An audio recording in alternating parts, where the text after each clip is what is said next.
नर्मदे हर. चक्रवर्ती कवी जयदेव. स्नान करून जयदेव घरी परत आले. अनेक आपली पत्नी भोजन करत आहे हे बघून त्यांना धक्काच बसला. काहीतरी नक्की अघटित घडलेलं असणार. तेव्हा काय झालं हे विचारण्याकरता त्याने पद्मावतीला विचारलं. तेव्हा पद्मावती म्हणाली, हे नाथ, काय बोलताय आपण? हे काहीतरीच कसं काय बोलता? आज सकाळपासनं तुमचं चित्त ठिकाणावर नाही हे दिसतंच आहे. सारखं आपलं स्मरल गरल खंडनम मम शिरसी मंडनम, स्मरल गरल खंडनम मम शिरसी मंडनम. अगदी बुद्धी भ्रष्ट झालेली आहे असं पुटपुटत होता. अहो, मागचा चरण एक वेळा नाही 2 वेळा सारखा तोच बडबडायचा. पुढचा चरण सुचत नाही म्हणून आधी गंगेवर स्नान करतो म्हणाला.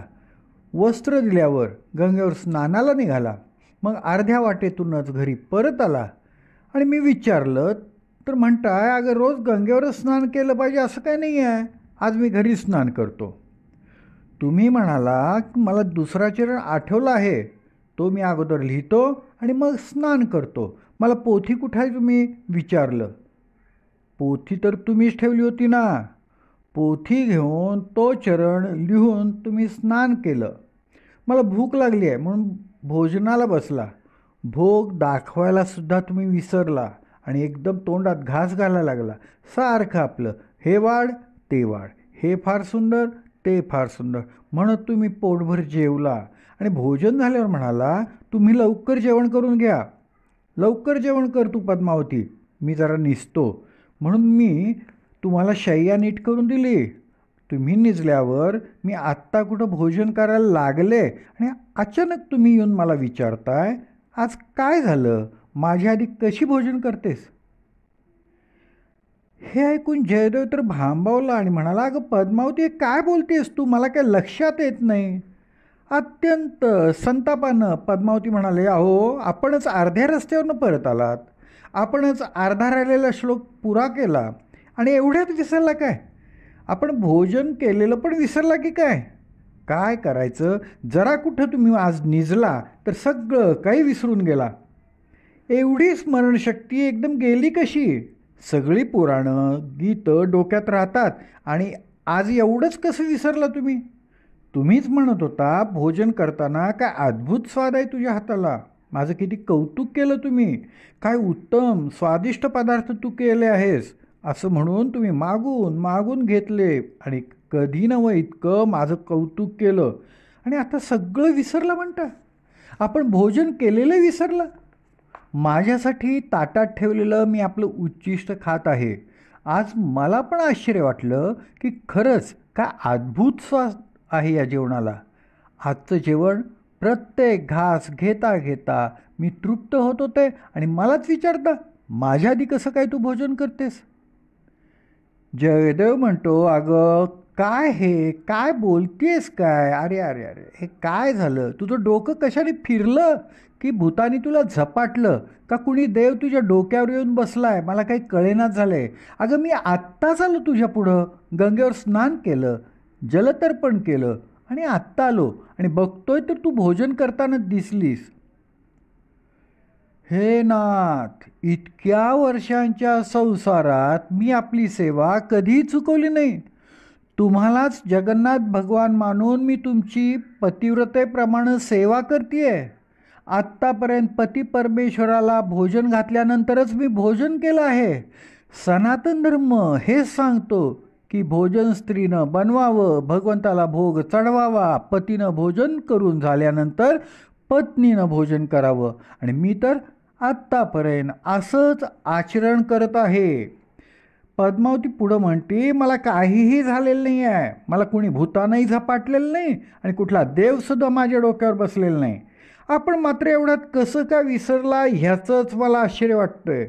आपण आता निजलेला होता. भोजन करताना माझ्या लक्षात आलं नाही की आपण केव्हा उठला ते. तुम्ही अर्ध्या रस्त्यातून परत आला. आपण प्रथम तो राहिलेला चरण सुचला म्हणून तो चरण लिहिला. मग स्नान करून भोजन करून ताटातून माझ्यासाठी थोडं ठेवलेलं खा म्हणाला आणि ते सुद्धा मला सांगितलं आणि विसरून गेला. जयदेव म्हणतात, काय काय म्हणलीस, परत बोल. 7व्या श्लोकाचा दुसरा चरण मला सुचला आणि तो मी लिहून ठेवला पोथीत. काय बोलतीयस काय? जयदेव पोथी बघायला धावले, कारण पद्मावती सारखं सांगत होती की तुम्ही दुसरा चरण लिहिला. पोथी जयदेवानी उघडली, पटापटा पानं उघडली, दशमस्कर त्यांनी काढला आणि बघतात अष्टपदीचा 7वा श्लोक काढला. स्मरल गरल खंडनम मम शिरसी मंडनम. अरे, याच्याखाली तर मी जागा सोडलेली होती, रिकामी जागा ठेवली ती मी, आणि इथं तर लिहिलेलं आहे देही पद पल्लव मुदारम. 7वा श्लोक पूर्ण आहे. स्मरल गरल खंडनम मम शिरसी मंडनम देही पद पल्लव मुदारम. ज्वलतिमयी दारुणो मदन कद नानलो हरतु तदु पाहित विकारम. त्याचा अर्थ, मदनरूपी सर्पाच्या विषाचा उतारा असलेले तुझे सुकुमार पाऊल एखाद्या उत्कृष्ट शिरपेचासारखं माझ्या मस्तकावर राधे तू ठेव. माझ्या अंतरी तीव्र मदनाग्नी जळत आहे, त्यापासून उत्पन्न होणारी बाधा तुझं ते पाऊल हरण करो. अरे, हे काय अघटित! जयदेवांच्या डोळ्यातनं आनंदाश्रू व्हायला लागले. हे अक्षर वेगळं होतं. हे त्या श्यामसुंदरचं अक्षर होतं. हे त्या छलियाचंच नक्की काम आहे. पद्मावतीचं अक्षर हे नव्हतं. जयदेवांचं अक्षर हे नव्हतं. हे छलियाचं दिव्य अक्षर पाहून जयदेव आनंदानं रडायला लागले आणि म्हणाले, पद्मावती हे बघ. पद्मावती म्हणते, काय बघू? हे तर तुम्हीच लिहिलं ना. अगं पद्मावती, नीट बघ. मी तर गंगा स्नानाला गेलेलो होतो. तू नीट बघ. हे माझं अक्षर वाटते का तुला? खरंच की. अहो, हे तर तुमचं अक्षर नाही. अगं, हे माझं अक्षर नाही, तुझंही अक्षर नाही. मग हे कुणाचं अक्षर आहे? जयदेव स्तब्ध राहिले. जयदेव समजलं. सर्व काही त्यांच्या लक्षात आलं. माझं रूप घेऊन तो छलिया, तो श्यामसुंदर घरी आला आणि ते पद 7व्या श्लोकाचा दुसरा चरण स्वतःच्या हाताने लिहून गेला. मला लिहायला संकोच वाटत होता, म्हणून तेच पद जे मी मनात आणलं होतं, तेच पद त्या माधवाने, त्या छलियाने लिहिलं. जे पद मनात आलेलं होतं ते पद्मावतीला सांगण्याचा सुद्धा मला संकोच वाटत होता. देही पद पल्लव मुदारम. छलिया, माझ्या रूपानं घरी येऊन तू हे पद लिहून गेलास, माझा संकोच दूर केलास. अगं पद्मावती, कुठं ते निजले होते? हो, इथंच की. धावत जयदेव शयनगृहाच्या खोलीत गेले. पाठोपाठ पद्मावती गेली. तो छलिया तर अंतर्धान झालेला होता. शयनगृहात जातात तर काय, संपूर्ण खोली दिव्य सुगंधानं भरलेली होती. कस्तुरीचा गंध सगळीकडं व्यापलेला होता. ती खोली लता पुष्पांनी व्यापलेली होती. तो पलंग म्हणजे जणू निकुंजवनातील सिंहासनाप्रमाणेच भासला. ती खोली म्हणजे जयदेवाला वृंदावन बनली. जयदेवासाठी वृंदावन दिसू लागली. सर्वत्र लता, वेली, फुलं दिसायला लागली. अनेक सुगंधी फुलांचा गंध, कस्तुरीचा गंध, चंदनाचा गंध त्या खोलीत दरवळत होता. जयदेव त्या खोलीतून धावत बाहेर आले. का धावले लक्षात येतं का? प्रथम जयदेवानी पोथीला साष्टांग नमस्कार केला. नंतर त्या खोलीला त्यांनी पुन्हा साष्टांग नमस्कार केला, प्रणाम केला. त्या पलंगाला डोकं लावून प्रणाम केला. तेव्हा त्याला पलंगाखाली तुळशीमाळ दिसली. जयदेव पद्मावतीने अत्यंत दिव्य भावनेनं ती तुळशीमाळ उचलली आणि पलंगावर ठेवली. पुन्हा तिला साष्टांग नमस्कार केला. त्यानंतर जयदेव आणि पद्मावती कधीही त्या पलंगावर निजले नाहीत. रोज जयदेव त्या पलंगाची पूजा करायला लागले आणि ती खोली स्वच्छ दूध पुसून तेजल तीर्थ म्हणून जयदेव आणि पद्मावती प्राशन करायला लागले. भगवंतांचं चरणतीर्थ म्हणून आनंदानं ते घ्यायला लागले. जयदेव धावत धावत रसोईघरात गेले. आधाच्या प्रमाणात त्यांनी पद्मावतीच्या भोजनाचं ताट उचललं आणि त्यातील जे काही होतं ते खायला लागले. कारण पद्मावती भोजन करता करताच उठलेली होती. अहो अहो हे काय करता स्वामी, माझं उष्ट खाऊ नका. तेव्हा भावविभोर झालेले जयदेव म्हणतात, तू म्हणालीस ना मी भोग न दाखवताच एकदम जेवायला लागलो. अगं ते भगवंत माझ्या रूपात आलेले होते. भगवंत स्वतःला भोग दाखवतील का? अगं त्यांनी तू केलेल्या पदार्थांचा स्वाद घेतला, तुझ्या भोगाचा प्रत्यक्ष त्यांनी स्वाद घेतला आणि तुझ्याकरता हे ठेवलेलं आहे. हा प्रत्यक्ष श्याम सुंदरचा प्रसाद आहे, म्हणूनच तो अलौकिक स्वादाचा आहे. अगं पद्मावती उष्ट खाऊ नका, उष्ट खाऊ नका असं म्हणू नकोस, हा भगवंताचा प्रसाद आहे. जयदेव ऐकत नव्हते आणि जयदेवाला पद्मावतीसारखी थांबवत होती, विनवत होती, अहो उष्ट खाऊ नका. अगं वेडे, हे तुझं उष्ट नाही, तुझ्या लक्षात नाही काय येत, तुला अद्भुत स्वाद लागला की नाही? अगं वेडे, अजूनही समजली नाहीस काय घडलं ते? अत्यंत शांतपणे पद्मावती म्हणते, महाराज तुम्हीच माझे गुरु आहात, तुम्हीच माझे स्वामी आहात, मला काय ते नीट समजावून सांगा.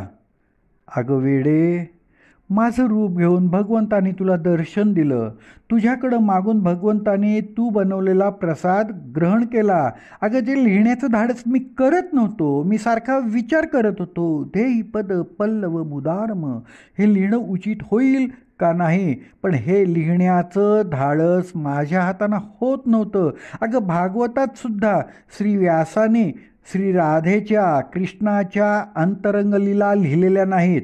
मला ठाऊक नव्हतं की माझ्या दृष्टीपुढं माझ्या मनात निकुंजवनात जी क्रीडा जी लीला घडत आहे तीच मला दिसत होती, तीच लीला निकुंजवनात घडत होती. अशीच लीला श्यामसुंदर निकुंजवनात करत होता, हे मला ठाऊक नव्हतं. अगं ह्या घटनेनंतर पद्मावती जयदेव यांचा गीत गोविंद याची सगळीकडं चर्चा सुरू झाली. सगळीकडं गीत गोविंद भगवंताला सर्वात प्रिय ग्रंथ आहे अशी मान्यता मिळाली. सगळ्यांना समजलं की जे लिहिण्याकरता जयदेव संकोच करत होते ते चरण ते पद लिहिण्याकरता स्वतः भगवंत आले आणि भगवंताने तो चरण लिहिला आणि ते अष्टपदी पूर्ण केली. जयदेव तर सारखे भाव विभोर होऊन रडायला लागले, हे गोविंदा, हे माधवा, हे कृष्णा, माझ्यासाठी केवढे कष्ट घेतले तुम्ही, माझं रूप घेऊन तुम्हाला हे सगळं करायला लागलं, मला तुम्ही क्षमा करा. गावातले सगळे लोक येऊन त्याची समजूत काढायला लागले. जयदेवा शांत हो, जयदेवा शांत हो. जयदेव जे लिहिण्यास संकोच करत होता तेच पद भगवंतांनी आपल्या हाताने ग्रंथात लिहिलं. सर्व बंगालच नाही तर ओरिसामध्ये सुद्धा गीत गोविंदची तसेच या घटनेची चर्चा व्हायला लागली. सर्वत्र जयदेवांचा जय जयकार होऊ लागला. ग्रंथ पूर्ण झाला, 12 सर्ग पूर्ण झाले. गीत गोविंदची चर्चा करेल तेवढी थोडीच आहे. तेव्हा हा गीत गोविंद चर्चा करण्याचा ग्रंथ नाही हे लक्षात घ्या. गुरु आज्ञेनं या गीत गोविंदचं अकंठ रसपान करा एवढीच माझी विनंती आहे.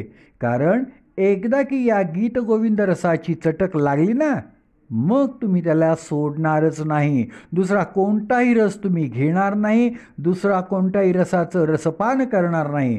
कारण जो किडा विषामध्ये राहतो तो विष खाऊनच राहतो. त्यांनी लोणी जर खाल्लं तर तो किडा तत्काळ मरून जातो. तसंच हा गीत गोविंद रस एकदा का तोंडाला लागला ना तर तुम्ही सारखा गीत गोविंद रसच घ्याल. स्वतःवर तुम्ही संयम ठेवू शकणार नाही आणि आपण गीत गोविंदचे वेडे होऊन जाऊ. अशा रीतीनं गीत गोविंद ग्रंथ पुरा झाला.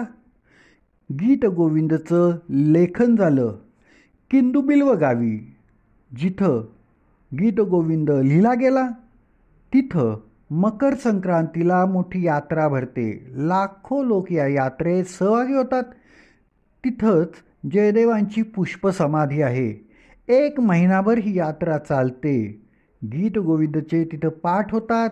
गीत गोविंदचं गायन होतं.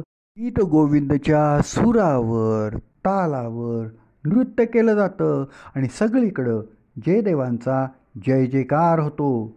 गीत गोविंदचा प्रसार सगळीकडे झाला आणि जगन्नाथपुरीत अनेक लोक गीत गोविंद गाऊ लागले. जगन्नाथपुरीमध्ये सगळीकडं गीत गोविंदचं गायन व्हायला लागलं. त्या काळी जगन्नाथपुरीचा राजा मोठा पंडित होता. त्यांनी बघितलं तर आजकाल सगळीकडं गीत गोविंदाचं गायन आणि पठण चालू झालेलं आहे. त्याला अतिशय आश्चर्य वाटलं. त्याने गीत गोविंद ग्रंथ मागून घेतला. राजा चांगला पंडित होता, विद्वान होता, शास्त्र जाणणार होता. ग्रंथ गीत गोविंद त्याला अतिशय आवडला. पण हा ग्रंथ कुठला आहे त्याला समजलं तर हा बंगालमधल्या कवीचा ग्रंथ आहे, बंगाली बाबूंनी लिहिलेला ग्रंथ आहे हे त्याच्या लक्षात आलं. आपल्या राज्यात कशासाठी बंगाली बाबूंचा ग्रंथ वाचायचा? कारण त्यावेळी बंगाल आणि ओरिसामध्ये मोठं शत्रुत्व होतं. राजाने विचार केला, शत्रुपक्षाच्या कवीची रचना आपल्या राज्यात कशा करता गायची? त्याने एक विचार केला. राजाने एक पोथी लिहिली. त्या पोथीचं नाव त्याने गीत गोविंद ठेवलं. राजाने सगळ्या जगन्नाथपुरीच्या पंडित लोकांना बोलवलं. सगळे पंडित राजाच्या अधीन होते.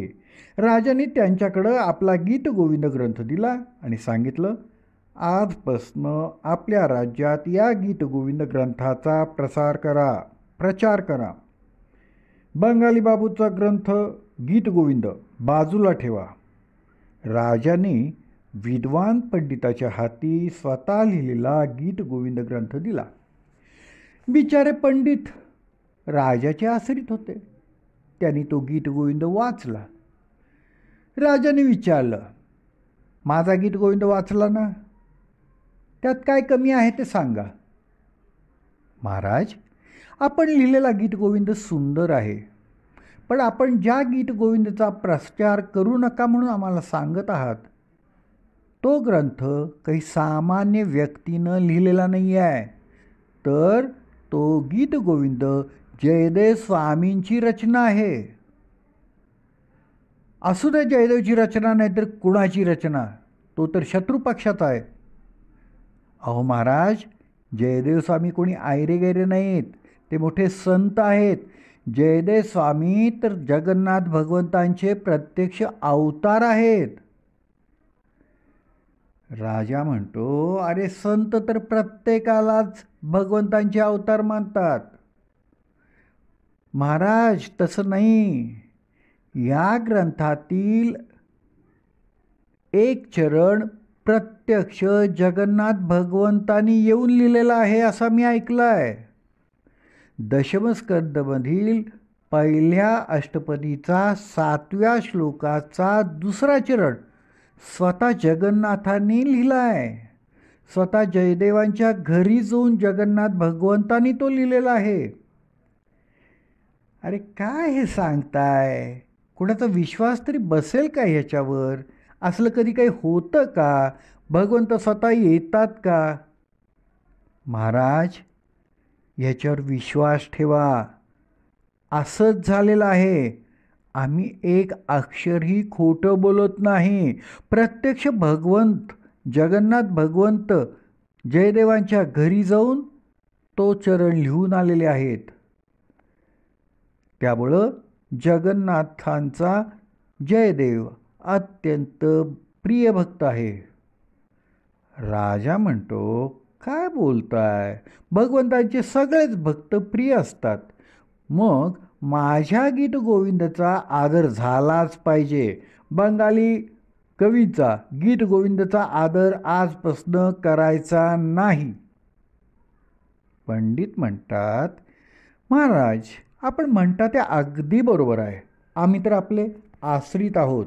आम्ही आपलं अन्न खातो, म्हणून आम्ही तुम्हाला चुकीचा रस्ता दाखवणार नाही आणि चुकीचा सल्लाही देणार नाही. मग काय करता? पंडित सांगतात, महाराज आपण तर चांगलं लिहिलंय, यात मुळीच शंका नाही. पण ग्रंथ वाचून कोणी वक्ता बनत नाही. भागवत तर भागवतच आहे. कुणीही सांगितलं तरी श्लोक हे भागवतातीलच असतात. तरी वक्ता त्याचं निरूपण, त्याचं विवेचन कसं करतो त्यावरच श्रेष्ठत्व ठरतं. कथा एकच असली तरी कुणी सांगितली तर ती ठीक आहे असं वाटतं. आज याची कथा ऐकायची आहे, त्यांना वेळ दिलेला आहे, तर तीच कथा, तेच श्लोक जर एखादा दुसरा विद्वान भगवतप्रेमी सांगू लागला तर ऐकणाऱ्यांना वाटतं ऐकतच राहावं. फार लवकर वेळ गेला, अजूनही काहीतरी वेळ पाहिजे तर ऐकायला असं वाटतं. महाराज असा फरक असतो वक्तामध्ये. आपण लिहिलेला गीतगोविंद सुंदर आहे, आपण खूप विद्वान आहात हे आम्ही जाणतो. पण महाराज वाईट वाटून घेऊ नका. आम्ही जे काही सांगत आहे ना ते आपल्या भल्याकरता सांगत आहोत.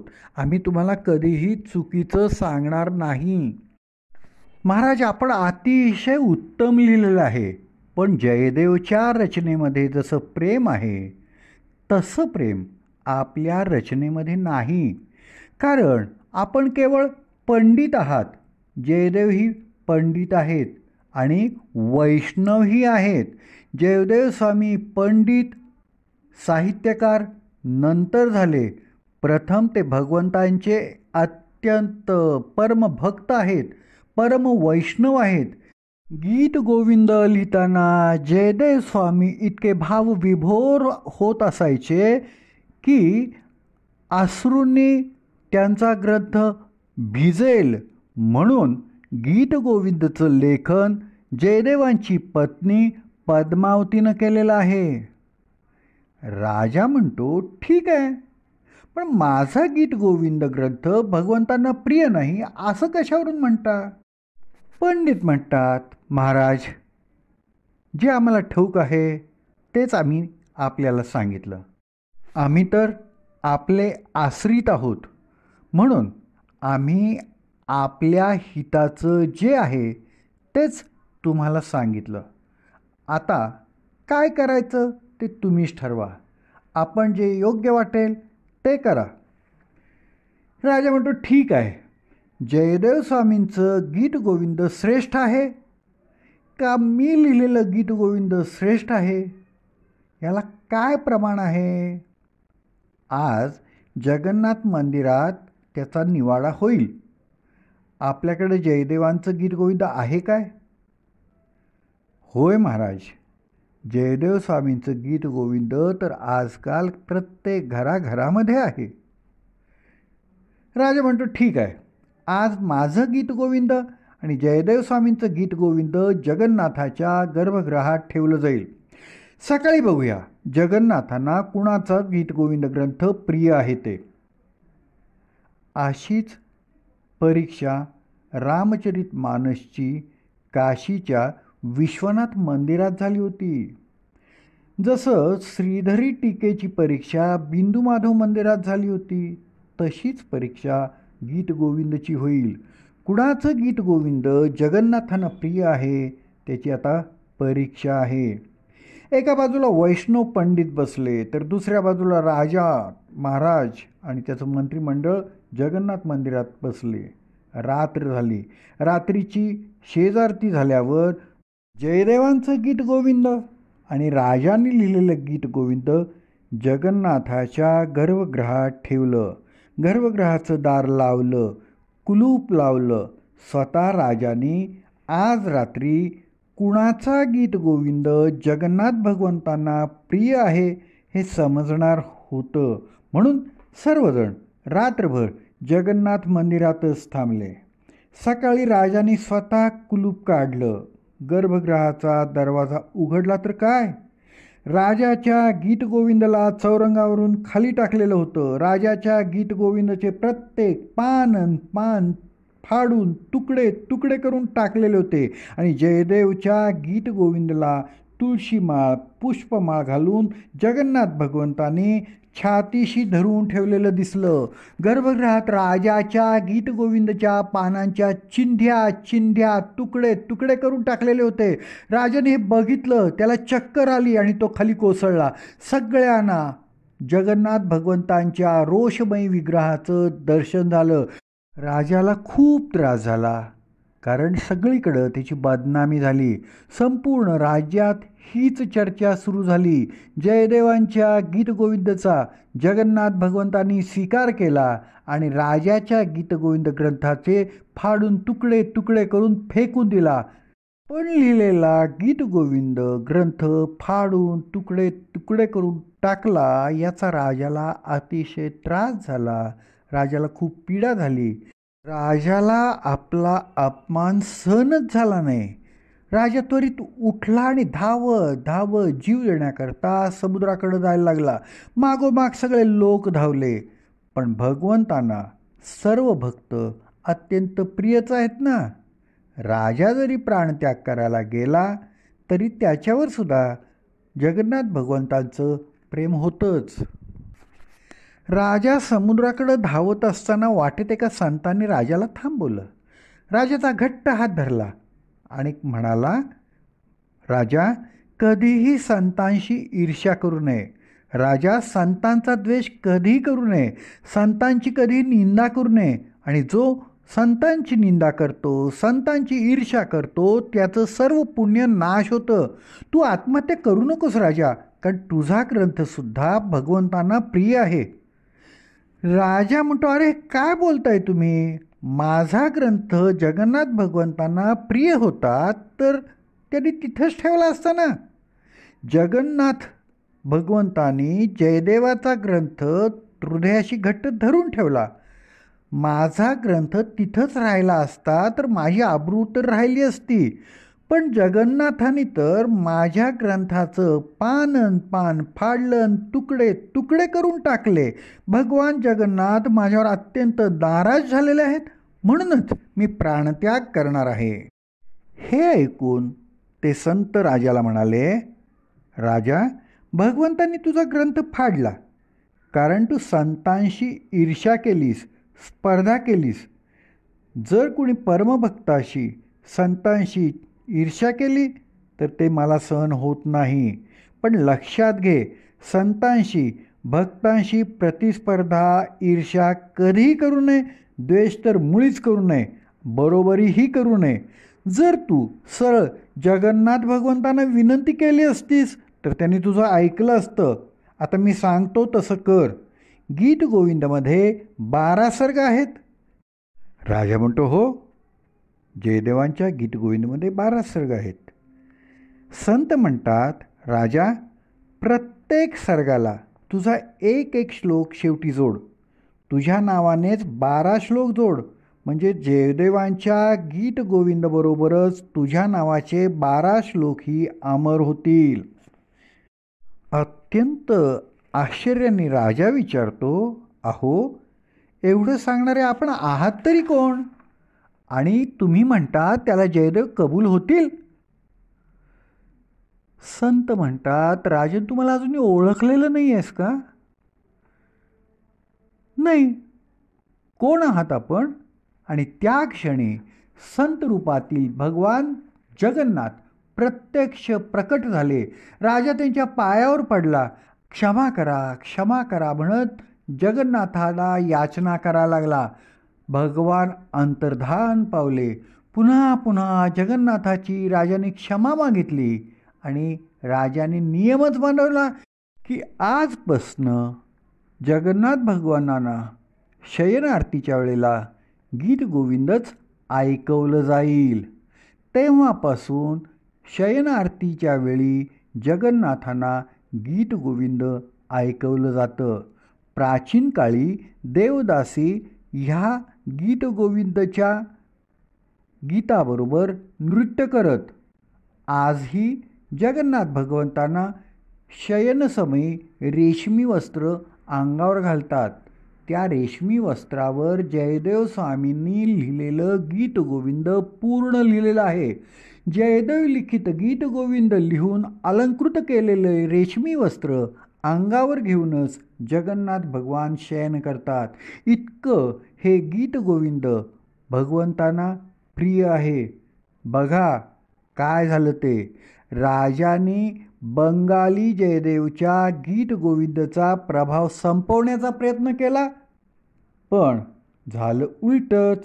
उलट गीतगोविंदचा संपूर्ण बंगालमध्येच नव्हे तर देशामध्ये प्रसार आणि प्रचार झाला. सगळीकडं गीतगोविंदचं अखंड गान चालू झालं. सर्व लोक भक्तजन गीतगोविंदाचं अमृतपान करू लागलं. नर्मदे हर, नर्मदे हर.